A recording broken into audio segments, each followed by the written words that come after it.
Welcome back to more of Holmes' Route of TearRing Saga.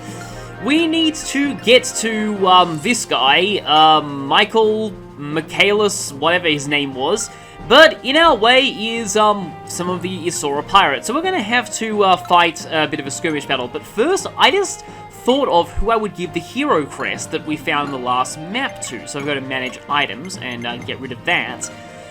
I'm actually thinking of giving it to Shigen. The reason is that Vega right now, he's kind of already strong enough as it is.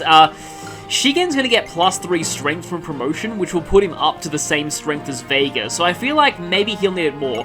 The downside is, this will make it harder for me to kill Shigen in hilarious ways, but, oh well.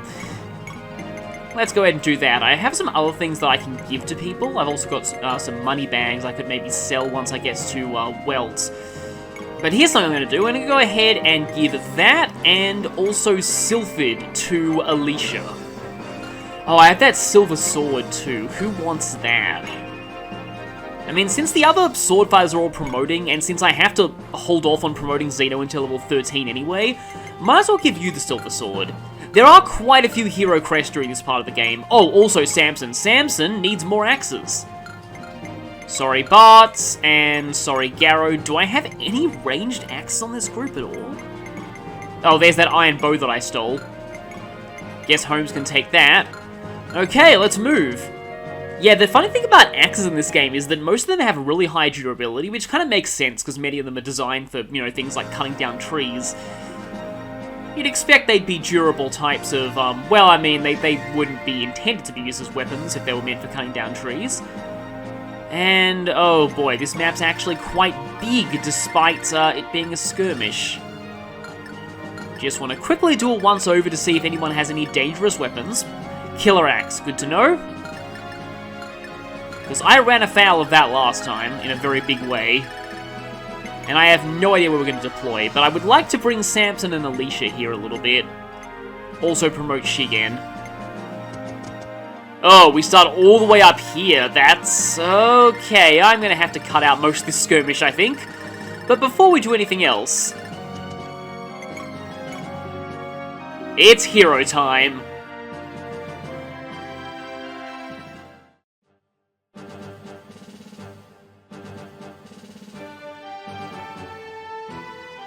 And hey, he doesn't look that different.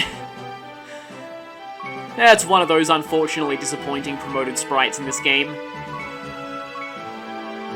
One extra movement is nice. Oh yeah, that 7 movement, that's a bit of a misnomer. This is a sea map, so Seafarer is active, but it's still pretty cool. I'm gonna watch him zoom all over the place now. And Xeno has Seafarer as well, as does Holmes.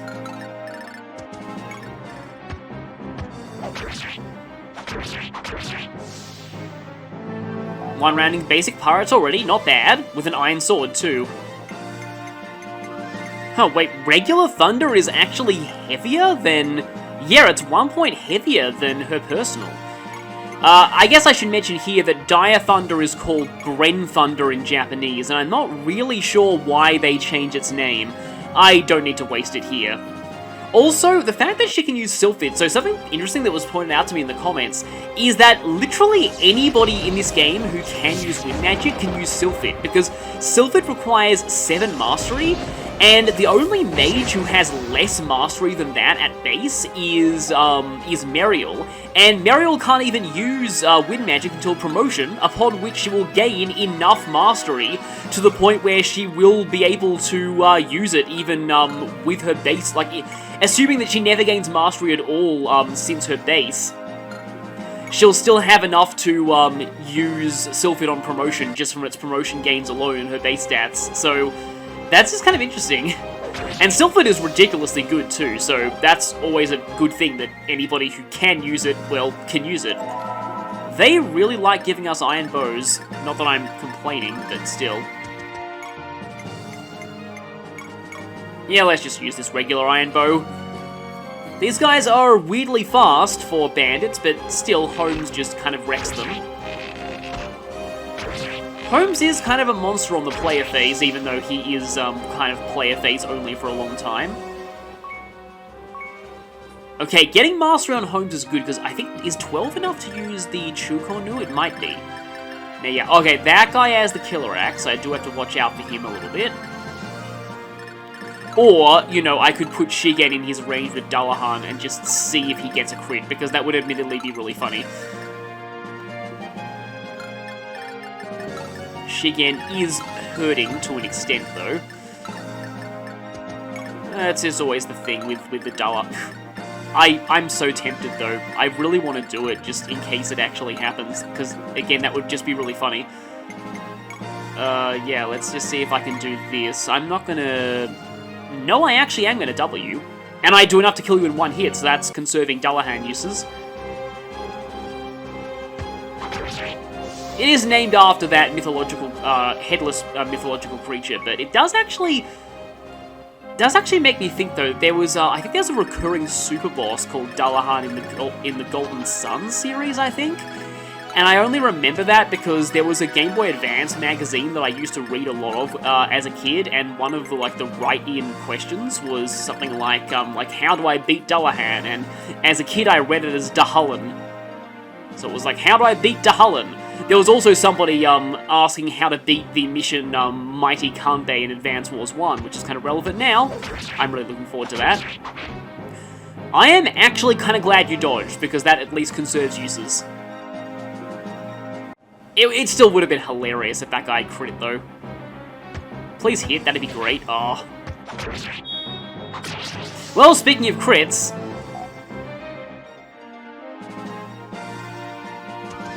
Oh, and that guy's just dodging around. 20. Do I have enough attack power? No, I definitely don't have enough attack power to... Oh, but you do have -2 attack speed. It's just funny, I'm used to thief-type enemies having good speed, but not these guys, apparently. I should have expected much more from you fools of Isla. Read Isora. Okay, that's tempting, but Samson... I mean, honestly, Zeno needs the experience more than Samson does at this point. Because Samson's, already pretty strong, whereas Zeno... Oh, he could get crit to death, though. Of course, really anyone standing around here risks a crit, but, I think that, 8, and then... Yeah, that actually does exactly enough to finish you, assuming that I hit. Even with the shields. There we go. Zeno can easily get that experience in another map. And there we go. So it's kind of funny how he says time to finish this and there's no enemies left, but I guess there are probably implied to be more enemies there than are shown on screen. So now that we're here, oh right, we get an event at the Great Bridge. Is this the Sasha one? It is! Okay, so, I legit have never seen this event before.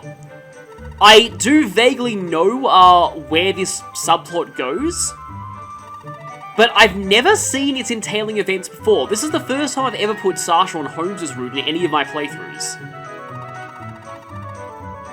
This song is actually kind of interesting though, because if you've played this game before, you'll know what this song actually is. But I can't say more about that until later.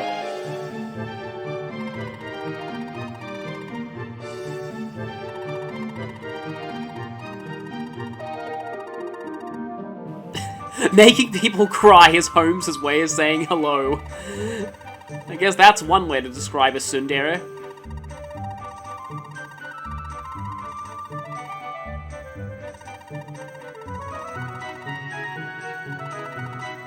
Oh, his portrait doesn't even have a necklace on it.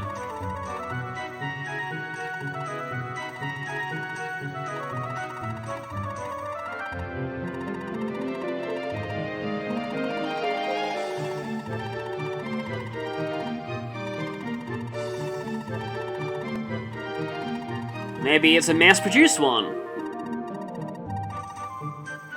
I guess Sasha's gonna have to train to be a better thief than Holmes so she can steal it off him when he's not looking. Or, you know, just be persistent.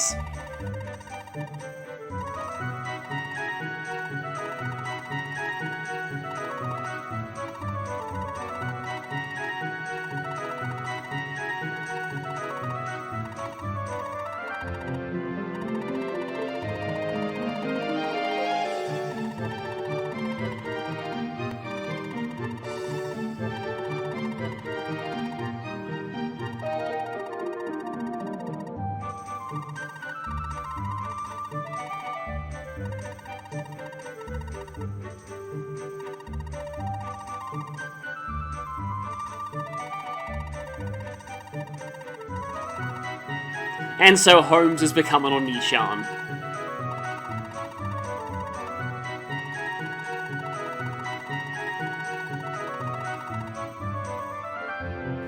That actually gives a very minor support increase between the two of them. Oh yeah, there's gonna be... I had a feeling there'd be more. I'm gonna have to fight one more skirmish, I think, before I get to the port. But first, we're gonna make a stopover at Fort Welts. You can do this before you do Chapter 11. Well, I mean, you don't even have to do Chapter 11 at all. And to some people, it's recommended that you do this early. Well, the bandits of Taurus are dead, so one of the options is already eliminated.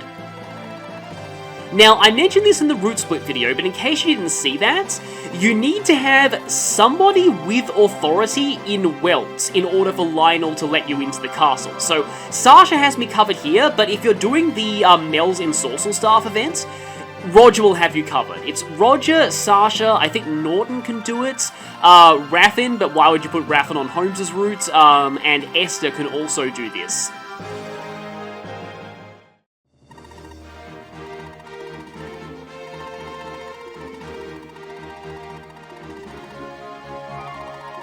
And we're already halfway to saving it from the bandits.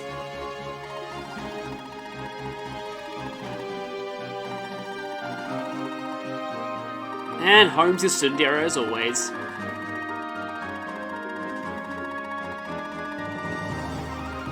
After everything that went on with Coda, I'm not surprised she needs some time out to herself. We should probably just let her rest.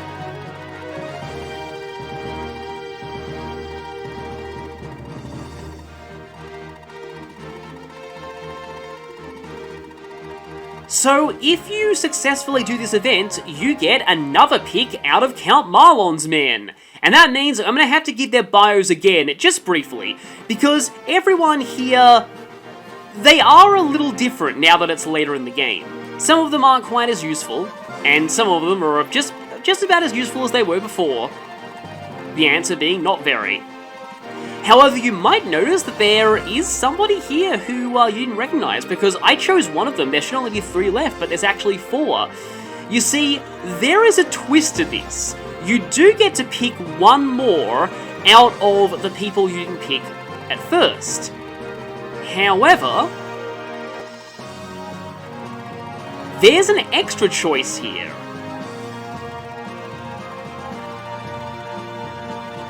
So yeah, instead of Eugen's professional soldier experience, Holmes has Katri here, and her comments are actually pretty great. I've recorded her reaction to Naren because you won't be seeing that in this playthrough.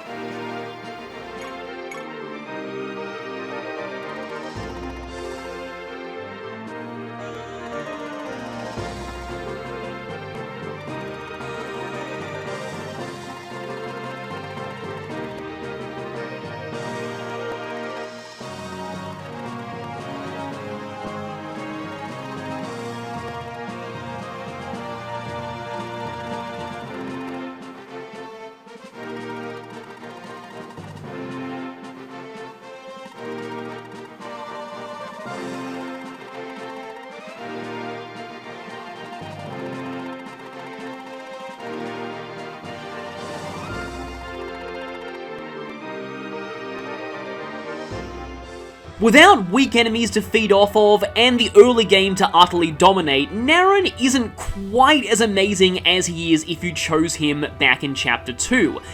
That being said, he is still, well, Naren, and thus utterly ridiculous on promotion, and Holmes' route has skirmishes, so it's very easy to get him to level 10. I don't think your stats have changed at all since last time. But yes, we have Lee, Ezekiel, and Luca. And they're all exactly the same in terms of base stats as they were before. But we can at least get Catri's comments. Lee is, in a way, kind of, Rhys from Shadow Dragon, except actually good. He kind of ticks all of the same boxes. Sort of elderly, bald priest who joins before a younger female healer, but in his case, he's actually still very good.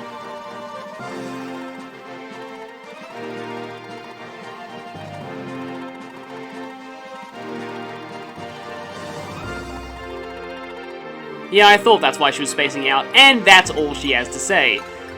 Even at this point in the game, Lee can still one-round a lot of enemies, and his healing utility is as useful as ever.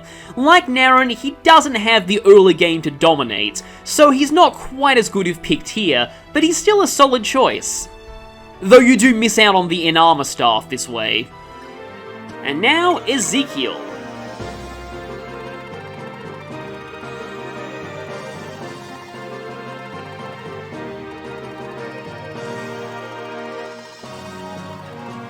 Well, that's only because Naren's not here anymore.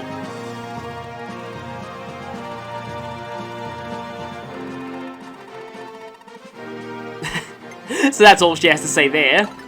Not gonna lie, Ezekiel at this point is pretty bad. However, if you're going for the Latina event legitimately, you will need to choose him now.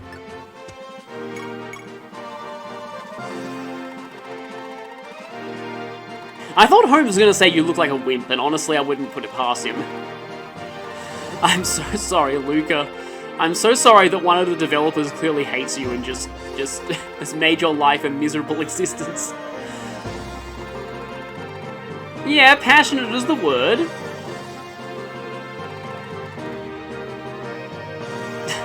I mean, that's honestly kind of true. Oh yeah, that's actually kind of a funny thing. It's maybe a literal translation, or I don't know if it's an embellishment, but no indeed you can't. Luca doesn't have the mastery to use longbows to start off with. So he's lying. But I suppose he has to lie in order to get people to choose him, which is sad. So we'll reconsider. Same old Luca, except if you choose him now, it's too late to do any of the events that are his only redeeming qualities. Yay! But I'm sure some of you are wondering if this guy was recruitable at some point. If you choose to forgo any of these three, and to be honest, besides Lee, you probably should. We also have Lionel here.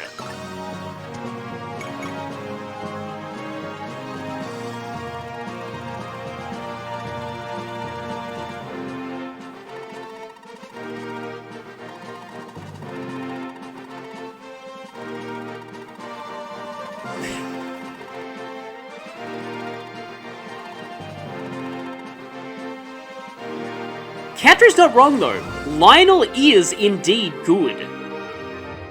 Did you like the look of Ezekiel's promotion but didn't like Ezekiel? Well then, Lionel is the guy for you. Unlike Ezekiel, he has 5 move at base, and also a 5% move growth. Though he doesn't really need to gain it to be useful, if he does gain even 1 point of movement, he essentially becomes a cavalier without a horse. His base stats and growths are both solid, and he has just enough mastery to use pylons at base, and we all know how good those are. He also starts with Wrath, and does tend to be bulky enough to make it work.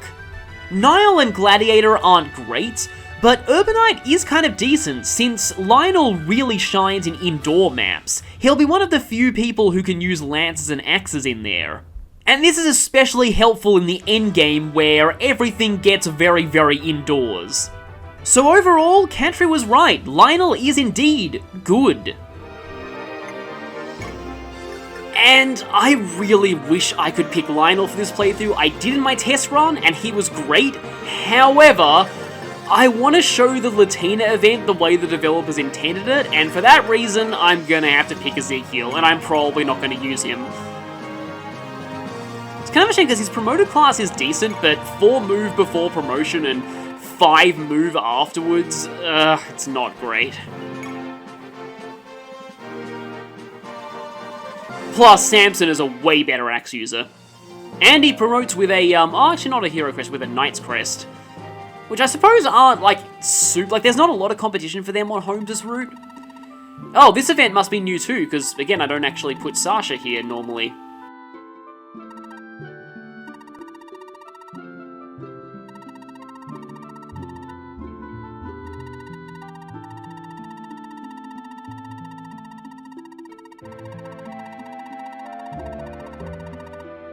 I mean, I guess that reasoning makes sense, you know, normally, but for me, she actually is already pretty over-leveled. It is interesting how characters have slightly different sort of story arcs depending on which path they go with, because there are definitely a lot of legitimate reasons for her to go with Runan's route, and I think she, gameplay-wise, I've said this before, performs a lot better over there. But there are some interesting story moments for her if she goes on this route.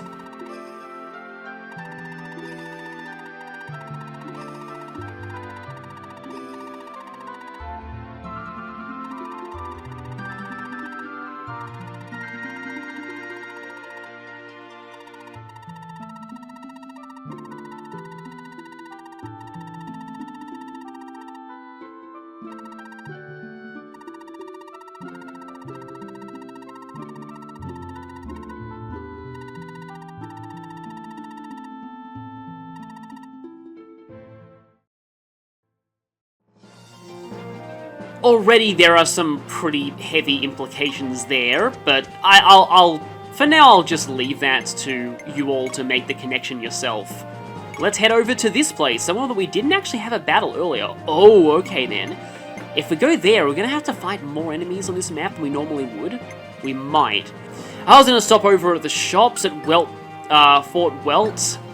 Dang it. I can always do that afterwards, because, like, once we've cleared out the bandits, we can freely move around this island and just buy whatever we want. We won't even need to worry about any skirmishes spawning. So, probably a good idea to save before we head out, because Chapter 12 will start once we reach the port.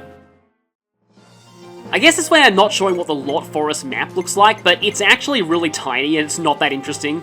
I usually do get a skirmish there in my playthroughs, so this is kind of a rare occasion where I end up having to deal with the enemies here. A Youth of Blood. That sounds like the title of a really edgy story, I guess. Speaking of edgy, I'm here to kill chaos. I don't want to date this video too much, but I laughed so hard at that trailer, and that's not a good sign. Like, I was just in stitches the whole time. That was one of the most unintentionally funny things I've seen in a long time. And the art, like, the actual, oh, there's a killer axe there. And a halberd, I gotta watch out for that. But the actual, like artwork for that game looks even edgier. But anyway, we've got, quite a few of these killer axe leather shield pirates. And some more, archer bandits. See, I told you that we'd be seeing a lot of shields from now on. These are all leather shields, though, thankfully. And we also have Durwood over here with, and again, another shield. He's known as the Sea Serpent. Apparently he gets his own title. And, a random mage here, also with a leather shield. And this guy, who's a blue unit from the beginning. Not him. Not him, it's this guy. He is the, titular Youth of Blood. And let's see who we're deploying here. Looks like this place is already pretty badly smashed up, but there are a few houses and armories here. I have to remember that house is actually open, because I may have forgotten that in some of my playthroughs.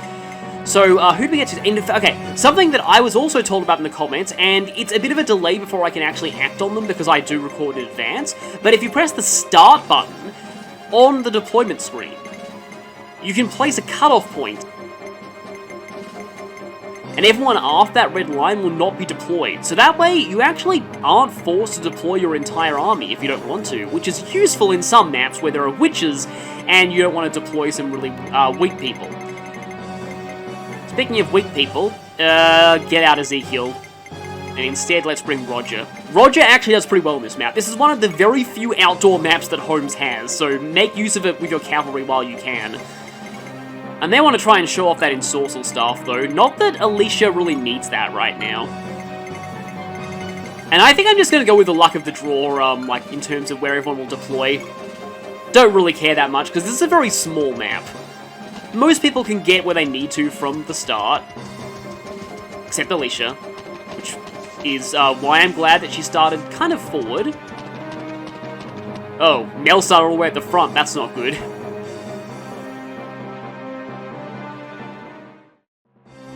So why is this guy here? Well, we just found out. His sister has been captured by Doslo over here. That was just the first name that came into my head. I'm gonna try and give this guy a different name every time I see him.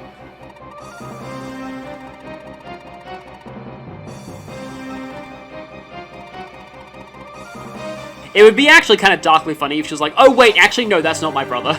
And he's like, oh crap, that was a misunderstanding. I'm looking for a different band of pirates who kidnapped someone.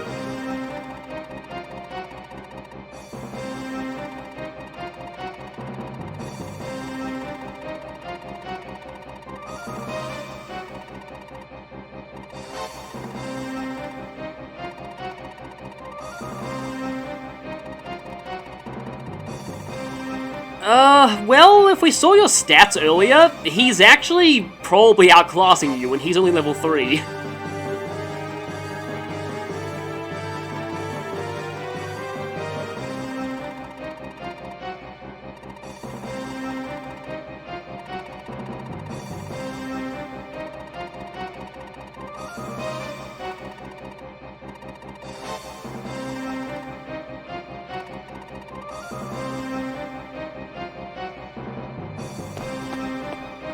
And he's gone already.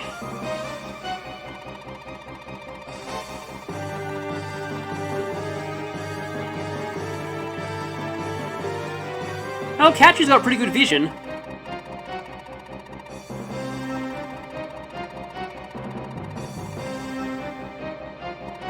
But he's going to.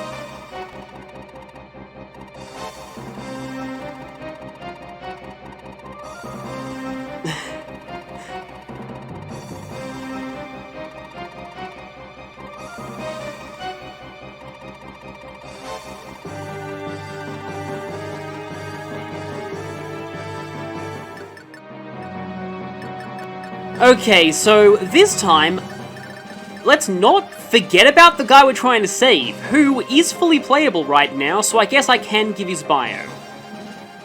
Atrom is basically just Xeno, with a slightly higher starting level, slightly higher growth rates, and joining a bit later, and that's pretty much it.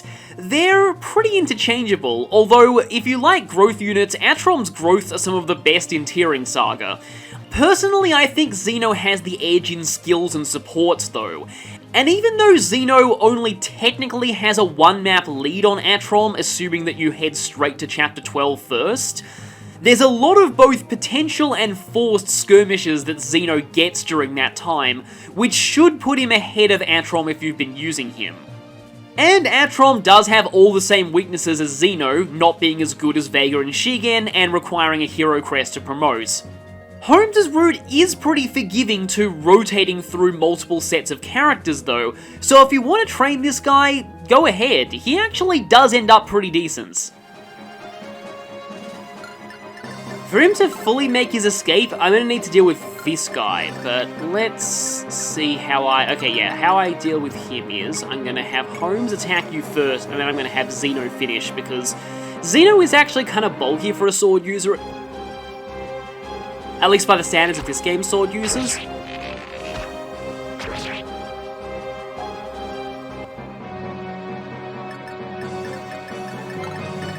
But I also need to make sure that I don't block off your 5. 1, 2, 3, 4, 5. Okay, I probably need to attack from the side with Xeno in that case. Because I do want to make sure that they're kind of interchangeable in my head, but that Atrom can move as far as he possibly can. That was a worse level up than before I had to restart this map, which is annoying, but oh well. And I can go ahead and Dire Thunder you. I actually do kind of wish it was still Bren Thunder in this version, but I guess Dire Thunder is more familiar to people who played Heroes and FE5. Or she could just miss one of them. That's possible. It's not... Or, you know, she's doubling, so she actually gets 3. But I think that is a waste of 3 uses instead of 2, but oh well. Yeah, and I do actually overall like the localization of Dire Thunder rather than Dime Thunder, like it was in the Japanese. Well, the Japanese version of Thracia is the only version of Thracia, but as of right now, but yeah, you get what I mean. Dime Thunder just sounds kind of weird. Now, that guy over there has a killer axe, so I'll need to watch out for him. Iron Axe, Steel Axe, I'll also need to watch out for that. That's pretty strong. But here I can show off some of the power of 11 Pegasus Knights. 19 attack, and most things going to have no defense against that, so with guaranteed doubling, because Sasha has guaranteed doubling on basically everything because of her overkill speed, you're doing like a guaranteed 38 damage to anyone physical. But these pirates are being really, really dodgy today. I hope I don't sound too salty here, I'm still a little bit angry at myself for, what happened in the previous attempt at this. At least Roger can quite easily clean up the mess here.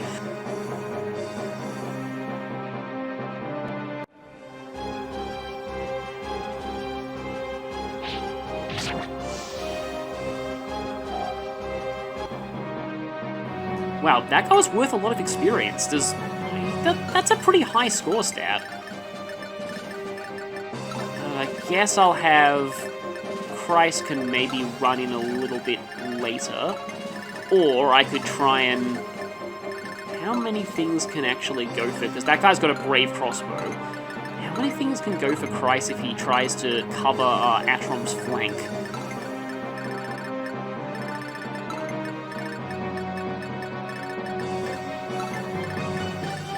If I cover at least one side of Atrom, then that way only one thing will be able to attack him. Unless he decides to go crazy with crits or something weird, but... Yeah. Shigen can kind of shore up this side. And I've got to get Martel away from the Brave Crossbow, because even though, you know, this isn't Radiant Dawn, crossbows are still incredibly good at killing flyers. Those houses are going to form a nice natural barricade for her, though.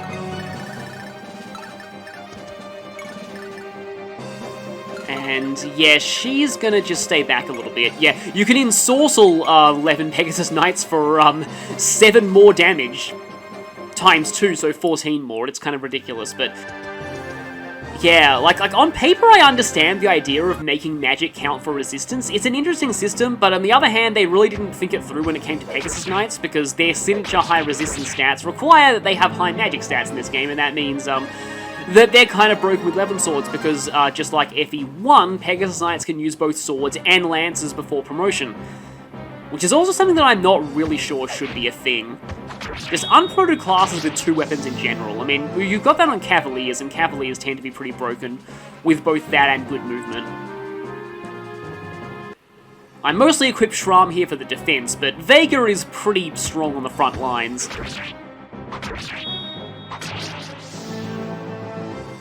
And it's not like I'm really missing out on anything if he gains levels before promoting. It's not like promotion increases your growth rates or anything like that. It does in some games, but not this one. This is one of those where, I mean, I guess technically speaking classes do have class growth rates, but I had a feeling he would crit, actually. But they're used to calculate... at least I think they're used to calculate the enemy stats. They should be, but I'm not 100% sure how stats are calculated on enemies in this game. I wouldn't be surprised if they were fixed. They might be. Okay, good. Strength. And speed. And yeah, that was excellent. Samson is amazing, so now he's starting to finally show how amazing he should be. And yeah, already these enemies are really close to us, and we are right on them, and we've got a lot of powerful party members.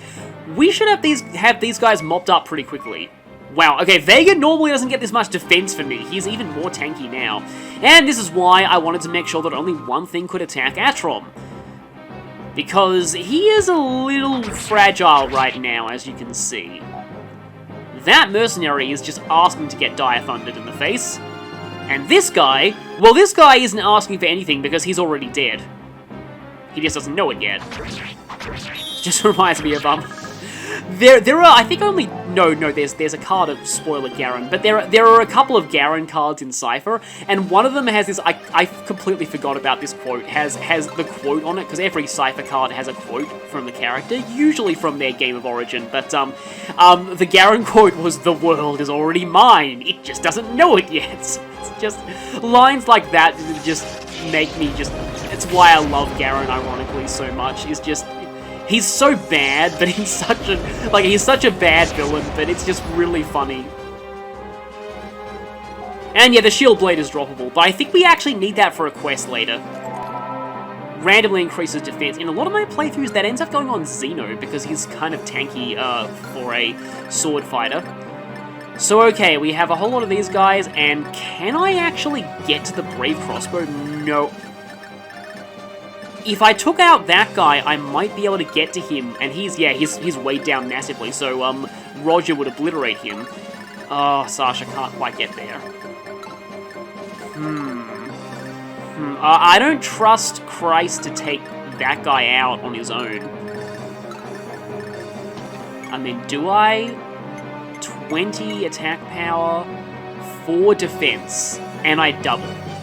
So I do 16 times. Yeah, I do enough. And I can always Holmes Longbow to finish him off if I, for some reason, miss one of these.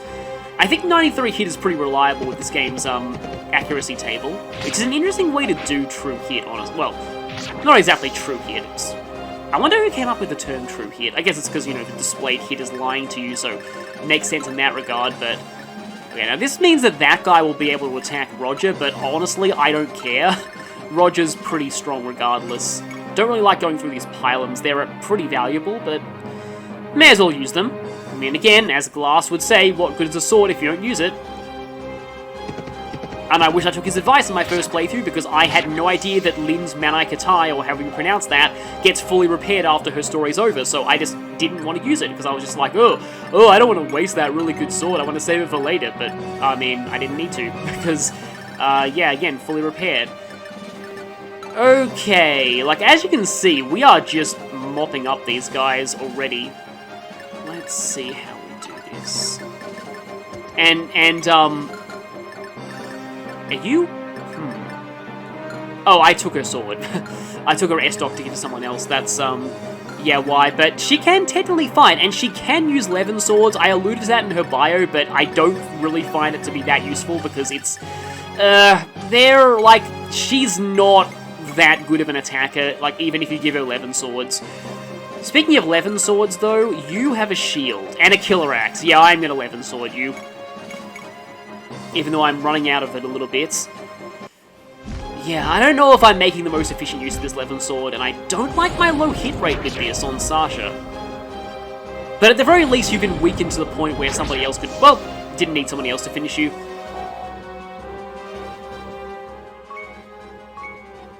HP is okay. I would have appreciated skill or strength. Yeah, Sasha actually got very strength blessed in my test playthrough, and very strength screwed in my first ever playthrough, so it does average out a little. Now, let me see. Can I... My attack is pretty low on... Oh, and you got a shield. Let me guess, you both have... No, only one of you has a shield. Oh, one of you has a steel bow, though. Or, according to that, 13 times 2. What's my best accuracy? Yeah, this will do 12 times 2 and way better accuracy. Yeah, there was a very old guide that was saying about how enemies, he has a steely shield. Which I don't know if it was a typo or if it was serious. Or if it was just trying to make a joke, I don't know. That just kind of reminds me as well, like, I reference old walkthroughs that I read quite often, and that's actually because before I really discovered Let's Plays, walkthroughs were how I experienced games that I didn't own, like games that I never thought that I'd own. Yeah, there's that, like, I talked about that in my Final Fantasy XII playthrough, that very weird Blue Dragon guide, which, by the way, still exists. It actually still exists. The IGN Blue Dragon guide. It's really weird. Like, I can kind of tell that whoever wrote that guide did not care for the game at all, and just didn't take the whole experience seriously. Yeah, I'm not going to do that. Can you talk to anybody? It doesn't look like you can, actually. Yeah, oh, you're the guy with the shield.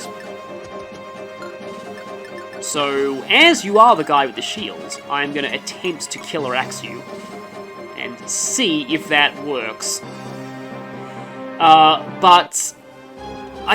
that's why a lot of things that I read in old walkthroughs stick with me, and this relates to this game, because I had never seen any footage of what this game looked like. I didn't really understand how to emulate it back in the day. So my first experience with TearRing Saga was just reading walkthroughs.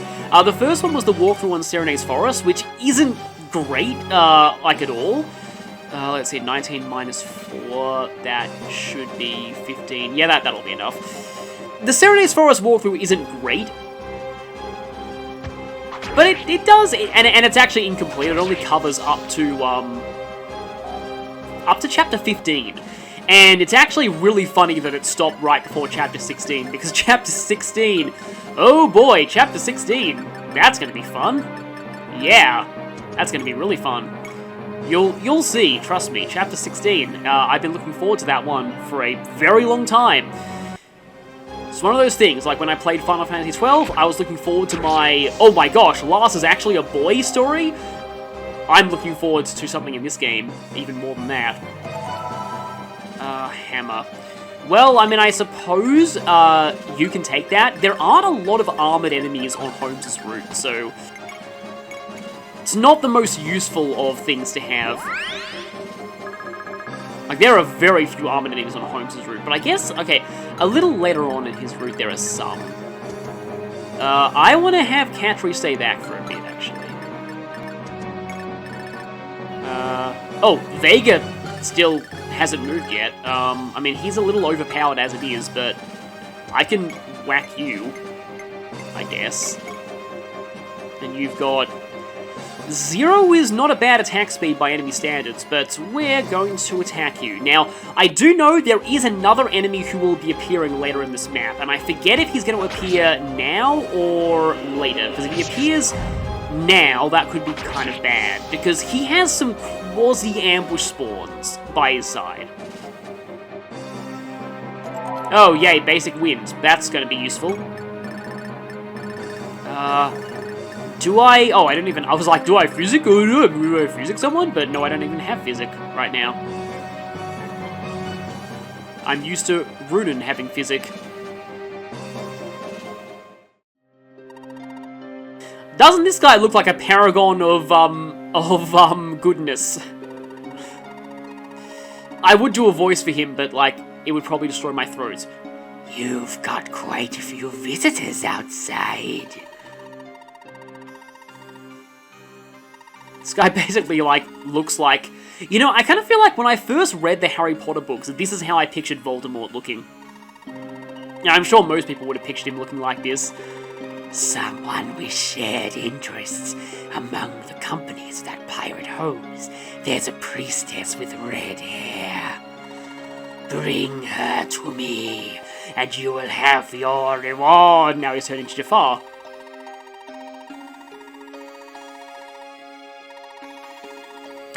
Sure, why not? You seem trustworthy. Pleasure doing business with you, mysterious cloaked person. Okay, good, it's my turn. So, this guy right here, Daruc, isn't that similar to the name of, like, one of the Duma priests in Gaiden? I think it is. So, this guy has the skeleton staff, which will summon bone walkers and wights, or in Japanese, skeletons and male skeletons. Male, M-A-I-L, not M-A-L-E. So, as much as I kind of want to show him doing that, we're going to be fighting plenty of monsters later in the game anyway, and he just spawned right in the middle of our army, and we have a whole bunch of people here already, and... Okay, this is a Seas map, but at the same time, I kind of want Holmes to get some experience off of him. I just want to get rid of him now, because summoning staves are... sort of ambush spawns. You will all be torn to pieces by the undead. Sort of ambush spawns. When an enemy summons them, they can immediately move, and you will need to keep that in mind for the next chapter, because the next chapter gets interesting with that. Oh well. I have plenty more fish in the sea, and by fish in the sea, I mean more people who can attack this guy. In that case, you don't have a pylum, you have one, but you're too far away. I guess I'll try and pylum you this way. Of course, you don't have Kanto. Yeah, I can't even double this guy. Staff users, I've said this before, but they're annoyingly hard to double due to staffs having no weight. You are just dodging all the time today, aren't you? He's prolonging the inevitable, though, because, like, I know that if none of these people work their magic, I'm just going to use Vega, and Vega is just going to completely obliterate him, so, honestly, if you want your defeats to be less humiliating and painful, you probably will want to stop dodging. Okay, there we go. Oh, wow, Roger levels up. His growths are mediocre, though, so he's not really going to get much out of that. And I'd kind of like Samson to get the experience, but at the same time, Shigen is a guaranteed win, and if I don't get rid of this guy on this move, then we're going to be in trouble because he'll start summoning skeletons, and that's a bad hit rate. Killer Axe? Okay hit rate? I mean, practically speaking, Samson is not going to be wanting for opportunities to level up later on at all. Silver Sword, Zeno. Wait a minute, 3... No, that actually doesn't double. That just barely doesn't double. And both of those are 7. So, unfortunately... Oh, or I could use Shigen, who technically needs the experience more than Vega does. Yeah, why not? I'm going to go ahead and use Shigen, maybe? Let's see. Yeah, I definitely double, and either hit of these is going to do it, so let's go. Thank you, Seafarer, for getting Shigen into range. I like this background too, I say that a lot, but the backgrounds in this game are pretty nice. Gah, be with me at the end, oh great God. Gurzel, who is definitely not evil, Shigen has not got lucky this playthrough. He's still really strong, though. And we get a physics staff off that guy. That must have been what I was thinking about when it came to Catry. And yeah, the map is not over yet because I haven't seized, but I suppose I can visit this house, or not. It's an open house, but I can't visit it? That's weird. But yeah, that map's actually pretty short. You start very close to the enemies, and yeah, there's not, like, really a whole ton. Like, they can overwhelm you maybe if you get too close early on, but really clearing the way for Atrom to run away is the main thing to this chapter. Let's go ahead and seize. While not being a Lord, Holmes can still win maps by seizing. So that's what, like the 3rd time you've lost to Holmes now?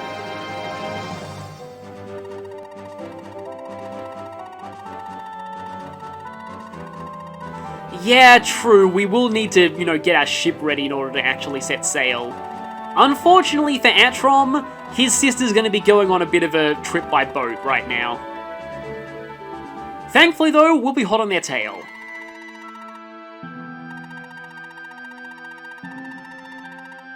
This time, wow, what did she do the first time? Now I'm imagining some kind of horrifying situation where a healing staff misfires and, like, makes the wounds worse. That would be really disturbing, actually.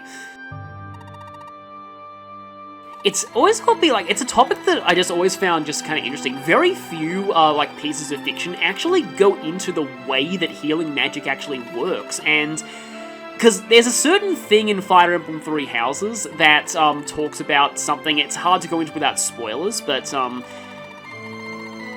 it talks about stuff involving the stagnation of technology relating to medicine and things like that, and it just got me thinking, like, okay, so hang on a minute, do you really need, like, modern medicine when you have healing styles? But at the same time, it got me thinking, I would really like to see a setting with magic where it actually depicts how they improve healing magic over time. Like, you'd think that diseases would gradually evolve to be more resistant to healing magic, and that mages would have to develop better and better healing spells to keep up with that, just like in real life with vaccines and with medicine. And I just kind of would like to see that gone into more, just the logistics and like the mechanics of exactly how healing magic works. But anyway, enough about that tangent. Right now, we have another pair of not blood siblings, it looks like. At least I think. No, actually, I'm pretty sure they're not blood siblings.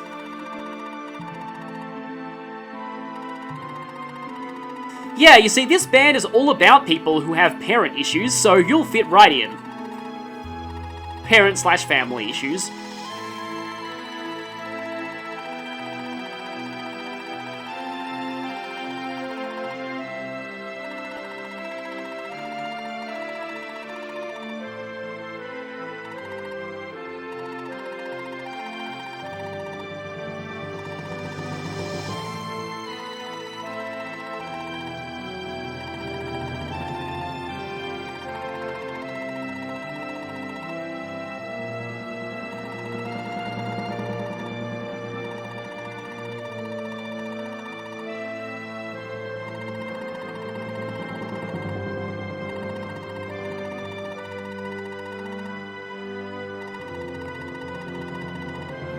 You can count on Helms to do the right thing when it comes down to it.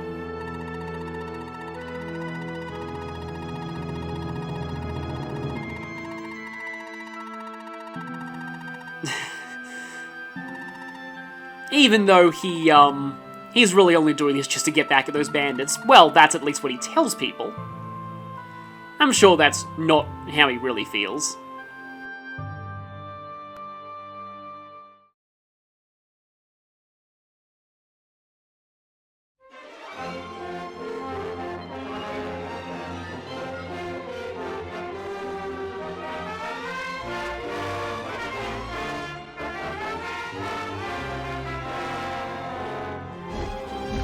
I do actually kind of like the idea of making magic and resistance. Oh, I have adept as well, yeah. Of making magic and resistance the same stat, but they didn't really think it through when it came to Pegasus Knights being able to use swords.